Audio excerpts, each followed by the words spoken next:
hey, I think I need a reboot. That's what it looks like. But I think, we're going to just go ahead and go with it. Yeah, computer's acting a little funky. But, hey, I think we are working. Let's see. Looks like we might be. I don't know why that's showing that. Well, I'm live on Facebook. That's the only thing you're live on. Oh, okay. Well, that's all right, because I love my Facebook folks. So, anyway, how you doing, everybody? I wanted to do a quick little update. We don't have any severe weather out there right now, but and I don't even really expect any. But I did kind of figure out I would at least, what am I? This is odd. I wonder why I'm not showing on this one. I'm going to reboot. Now I'm confused. No, it's okay. It's all right. All right, so I'm not on streaming at all. But I am on Facebook, and I'm on YouTube, and I'm on whatever else. All right, so you know what? Normally, we need a reboot. We need a reboot. But, and we always reboot these computers over and over again, and, go figure. This time we did. Regardless, I got some weather coming up over the next couple of days, so I figured it was worth kind of going over it, right? Maybe talking about what to expect. Certainly not widespread anything, but, after ping pong ball, golf ball size hail, I don't really know the difference between the two, honestly. They look about the same to me. But we did have some folks, some of the reports said ping pong ball, some of them said golf ball. Tomato, tomato, regardless, there was some pretty big hail in Haines City. Matter of fact, let me show you that. Got some video of that right here. And we do have rain coming over the next couple of days. If you remember, we talked about this last week. So this should come as no surprise. But yeah, this is a look at Haines City. And this is actually a look at the Lowe's parking lot. Julia Lynn was in the Lowe's parking lot, and she sent me this picture. So there you go. So thank you, Julia, for the hail. We had a lot of folks actually showing us from the Haines City area with that hail. So hold on, let me see who's here. Let me click on this and see. We got quite a few people out here today. Sorry for the reboot. My apologies. Thank you, Cynthia. Yeah, I did a live thing earlier on. And somebody made a smarmy comment that just really ticked me off. Something about, the normal hype, whatever. And I'm like, I just wasn't in the mood. I'm like, you know what? First of all, we have a severe thunderstorm warning, right? So right off the bat, we're going to mention in our viewing area, there's a severe thunderstorm warning with 60-mile-an-hour winds and golf ball size hail. I should have said, hey, you. Why don't you go outside and let a golf ball size hail hit you on the noggin and see if you think it's worth talking about? That's what I should have said. I think her name was Juliana, I believe. So, but she deleted her comment like a coward. Never mind, whatever. So her comment got deleted after I called her out, and we never saw her again. Anyway, James, how you doing? Good to see you. Kelly in Mississippi, nice to see you. James Shea is in desperate need of some lessons. So he really is. He wants to learn. He wants to learn, and he's just having a tough time of it. He goes out with his buddies, and he wants to be better than him. All right. So anyway, there's a look at the hail. Let's go ahead and see what we got, because we've got, I'll tell you, over the next 24 to 48 hours, 73.4% of our area is going to get rain. 73.4. That is my official prediction. It's going to be rain. Now, there's going to be that other 26.6, right? I think. Yeah, 26.6% that are going to say, hey, loser, I didn't get any rain.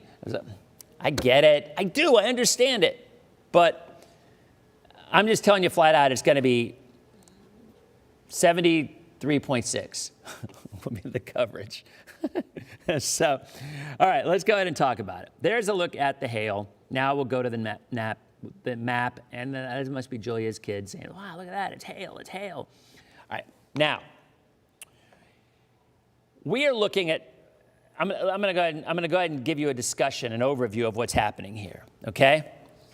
So, George Jorge in Hudson, how goes it? Okay, so what we have is an MCS in the Panhandle, mesoscale convective system, okay? And what's happening is the area of storminess out ahead of that MCS is what you're seeing on radar right here. The problem is that loses its support. So usually what happens is it starts to collapse in on itself as it gets closer. So for the next couple of hours, that line is going to get closer. And I think some coastal areas are going to see something out of this, but not a lot. It is going to start to weaken as it gets closer. So, yeah, Susan, you guys had it in Destin, Panama Beach. You guys got creamed by that line. So, mesoscale convective system, Michelle. So, there is a look at, let's just go ahead and, there's a live look right there, okay?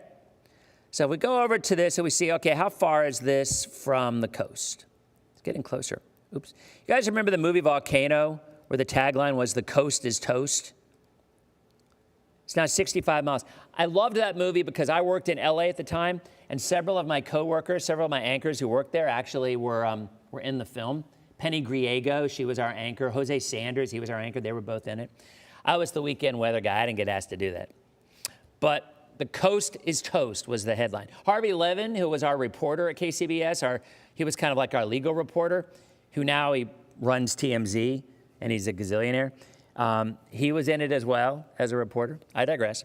There's a look at the rain, 65 miles out. Now, all you have to do is look at the last 15 minutes or 30 minutes, and you'll see that it is getting weaker. So let's go ahead and do that. But, you know what? It's still hanging together. Let's root this thing on, because it certainly wouldn't be severe by the time it got here, but it would bring some rain. So let's hope. I mean, there is some lightning with this. Look how much lightning we got here. Let's go ahead and do lightning. Lightning. 1,173 strikes in that cluster in the last 15 minutes. So, I mean, it's packing a little bit of a punch, right? But either way, and it is raining right now in Citrus County. Crystal River, Sugar Mill Woods, Floral City, Homosassa, even just to the northeast of Brooksville, there's a little bit of rain. There's still some rain north of Polk City. So this certainly looks like the rainy season rains, but it is not. This is from that line that was in the Panhandle earlier on that is moving down to the southeast. So let's just positive thoughts and think that we are going to see something out of this. And honestly, you know, while it may weaken, well, it's going to weaken. Hey, let's look at the high resolution short-term graphics and see what it shows. Let me call that up if I can find that. It's the HRR model. Let me see. Hold on. Let's look for it. You should see this thumbnail. I have literally 11 billion thumbnails that I'm scrolling through trying to find it. I am very bad. Just like my 700,000 unread emails on Gmail. And by the way, I'm not exaggerating. That is really what I have. All right. Here's the rapid refresh. And it does show some of that rain making it into Pasco and a little bit into Pinellas before it goes poof. But hey, so you say there's a chance. There is a chance from Citrus, Hernando, Pasco, and part of Pinellas, you're going to get some rain out of this before it tapers off around 11 o'clock or 12 o'clock. So there. Fingers crossed on this, right? But if you don't get that, look what comes in tomorrow morning around lunchtime. Another MCS. So let's go back to the other graphic and look at the 12K. So throw in all these sciencey terms, the 12K, the MCS, the 4K, TTYL, BYOB. All right, 10:30 tonight, things start to wind down.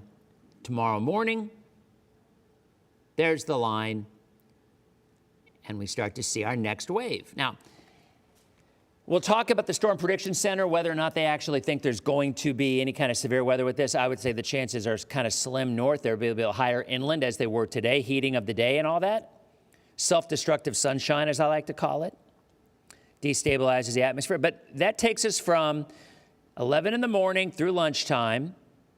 And then look what comes in with the second wave between 4 o'clock and 7 o'clock and into the evening. And then look what comes in behind that on Wednesday morning, 7 a.m., 8 a.m., 9 a.m., 10, lunchtime, 1, 2, 3. And then it's out of here by 4 o'clock in the afternoon. All right? So there are numerous opportunities for the folks who live in where it shall remain nameless that is not getting any rain along the coast because we need it. Here's a look at the graph 4K. I'm just making up these letters and numbers. All right, so here's the 4K graph. This is through tomorrow morning. Notice it. Remember what did we say last week on DPL? I-4 north. I mean, that is exactly what's going on here. But by late tomorrow night and into Wednesday, the actual front comes through. We got another front coming through in mid-May. How about that, sports fans? That is craziness. So there it is. Now, let me be clear. Crystal. What movie is that from? Oh, what movie is that from? Am I clear? Crystal. Am I clear? A Few Good Men. That's right. Am I clear? Yes, you are. Crystal. Yeah, Crystal. Okay. That was Jack Nicholson to Tom Cruise. Anyway, so I just have one other question.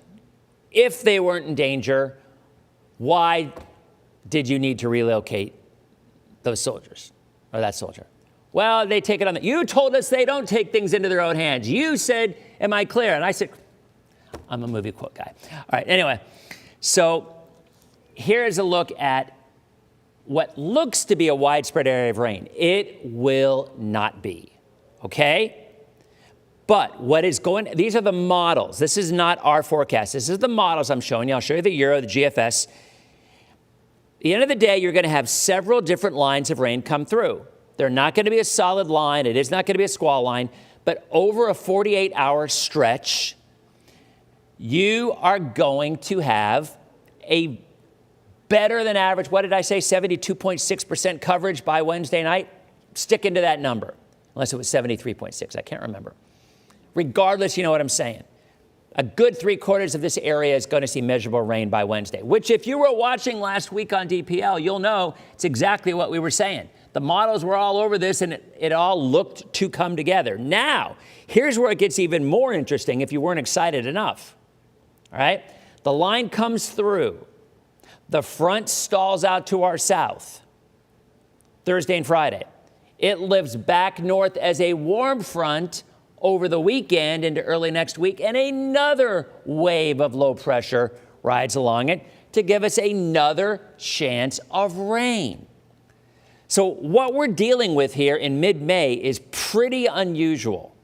May is traditionally a very dry month where we don't get a lot of weather features to give us rain. Look, in the summertime, it's all about wind. That's it. We're not talking about, I mean, yes, if we're talking about low pressure, tropical lows, whatever, that's another animal. But generally speaking, our rainy season is nothing more than the sea breeze, the heating, the moisture, and most importantly, the low-level wind direction. The low-level wind direction trumps everything, right? If you get, like we had last year, a westerly low-level wind for the majority of the summer, the coast misses the rain. The heaviest rain is inland and east. Now, when the water is warm enough, you sometimes get some morning coastal showers, but we didn't even get a lot of that last year either. That is with a westerly wind. What used to be known as our classic textbook regime 6, I believe, which we go over with the Weather Service. I can show you that one. I'll show you that one over the next few weeks. But when you get an east to southeast wind, the rain, the sea breeze starts on the east coast, the moisture builds west and starts to get stronger, and by the time it hits the west coast, we have widespread rain. Just like they had last year. I hear buzzers. We got a warning somewhere? I hear buzzers. Stand by. but anyway, point is, hold on. Let me go put this map on. I'm going to go put this map on current radar, so in case we get like a warning, I know that we have a warning. Stand by. Just going over to the other computer and calling it up. There we go. All right. I don't see any warnings. All right. No warnings. There's the live radar, by the way. This stuff is hanging together. It's hanging together. Maybe Highlands? No, not even Highlands. All right. So, hockey scores. But there's some pretty good games, as Bill noted the hockey scores. There's actually, and the Celtics, Donovan Mitchell was out today for Cleveland. If you're a sports fan, you know that means curtains for the Cavaliers more than likely, because they had a tough enough time winning with Donovan Mitchell, who's awesome. So without him, yeah, it's not going to be good. Let's see what the score is. 48-40 Celtics. It's not too much of a blowout. Anyway, back to weather. So when you get a easterly wind, it all pushes our way, and it's nothing to do with fronts, nothing to do with MCSs, nothing to do with tropical lows. It's just wind direction. That's simple. So what we're getting right now are weather features that are prompting this rain. Now, what about severe weather? Let's see what the Storm Prediction Center says about